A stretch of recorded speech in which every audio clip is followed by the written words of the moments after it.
national debt continues to grow. It's about to hit $20 trillion. But does either candidate have a plan to cut it? Well, Fox News' Shannon Bream has the details. I don't think either candidate really gives much of a damn about the debt issue. Both Hillary Clinton and Donald Trump have talked about it. Trump citing it in his announcement speech as one of his top goals should he become president. Reduce our $18 trillion in debt because, believe me, we're in a bubble. We have artificially low interest rates.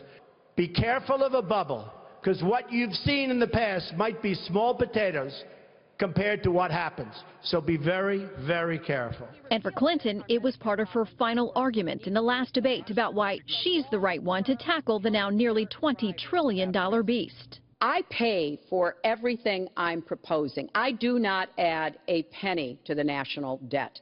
I take that very seriously because I do think it's one of the issues we've got to come to grips with. Yet for all their talk about the debt, neither has been very specific about actually reducing it. The federal deficit is the difference between what the government takes in and what it spends. Since 2002, we've always been in the red, starting with a shortfall that year of nearly $158 billion. By 2004, the yearly deficit had climbed to $413 billion and began to taper off a bit. The number jumped again in 2008 to $459 billion. And from 2009 to 2012, we hit deficits well over $1 trillion every single year. By 2015, that number had slowed, something the Obama administration touts, but still left the federal government $438 billion in the hole for that year.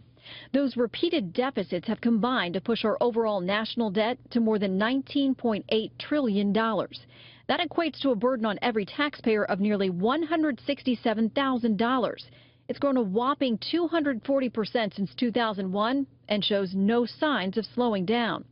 And while the problem is a very real one, the consequences don't seem to be. At least not yet.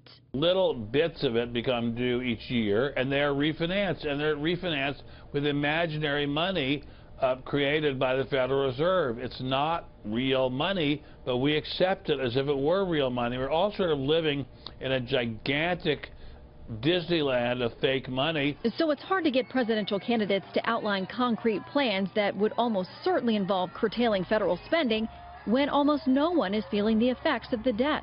One expert I talked with said the $20 trillion in debt is just the tip of the iceberg. That if we factored in all the debt obligations the federal government has made into the future, the figure is actually closer to $100 trillion. Lauren and Nicole, back to you. Shannon Bream, thank you.